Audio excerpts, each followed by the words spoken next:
नमस्कार, मैं हूं अजय और आप देख रहे हैं महाबहस। क्या समय आ गया है कि बर्बर शासकों की गलतियों को सुधारा जाए ताकि हिंदुस्तान एक होकर आगे बढ़े? उन मस्जिदों को गिरा दिए जाए जिन्हें मंदिरों को तोड़कर बनाए गए और फिर वहां अब मंदिर बना दिए जाएं।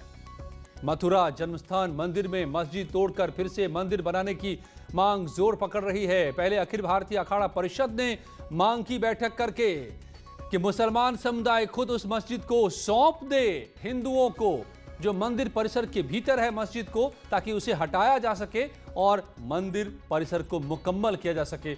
अब यह मामला अदालत पहुंचा है तो वसीम रिजवी, पूर्व अध्यक्ष है वो शिया वक्फ बोर्ड के, उन्होंने चिट्ठी लिखी है प्रधानमंत्री को कि एक नहीं 9 ऐसे कम से कम बड़े मंदिर जो हैं जिनको तोड़ डाला गया था या वहां मस्जिद बना दिए गए थे, वहां न्याय हो, उन मस्जिदों को गिराया जाए।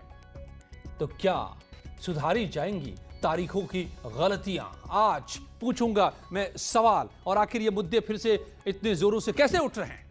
मगर पहले ये report.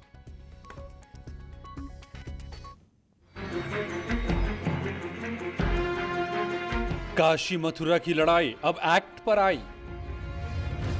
The Places of Worship Act 1991, जो कांग्रेस की हुकूमत ने मुस्लिम कट्टरपंथी संगठनों को खुश करने के लिए और मुगलों द्वारा भारत के प्राचीन पवित्र मंदिरों को तोड़कर बनाई गई अवैध मस्जिदों को सुरक्षा प्रदान करने के लिए बनाया गया था, को समाप्त करने की गुजारिश की है। क्या 9 मस्जिद बन जाएंगी मंदिर? कि इस तरह के कंट्रोवर्शियल इशू को न छेड़कर बल्कि कौम की और मुल्क की तामीर और तरक्की की बात करें तो मेरे ख्याल से हिंदुस्तान के अवाम के लिए भी और हिंदुस्तान के मुस्तकबिल के लिए भी ज्यादा बेहतर कदम हो। अयोध्या के बाद आई काशी मथुरा की याद।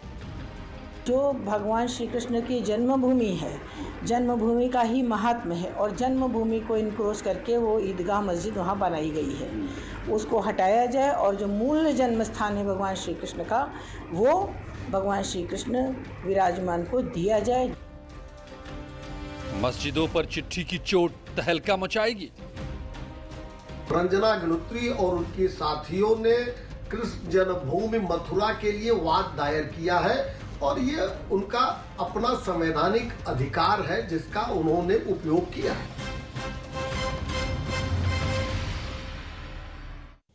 मेरे साथ बड़े मेहमान जुड़े हुए हैं। हीरो वाजपेयी साहब हैं, बीजेपी के प्रवक्ता, रामविलास वेदांती पूर्व सांसद और राम मंदिर आंदोलन के एक बड़े चेहरे के तौर पर रहे हैं और उन पर भी फैसला आने वाला है। अब उस मामले में क्या होगा, 30 तारीख को ही फैसला आएगा। और वहीं मथुरा की भी सुनवाई उसी दिन है, उस मंदिर में जो याचिकाकर्ता ने अर्जी लगाई है। जो मेरे साथ बैठी हुई है रंजना अग्निहोत्री, याचिकाकर्ता मथुरा मामले में, शादाब चौहान प्रवक्ता पीस पार्टी के हैं, सईदुल कादरी मुस्लिम धर्मगुरु भी मेरे साथ जुड़े हुए हैं।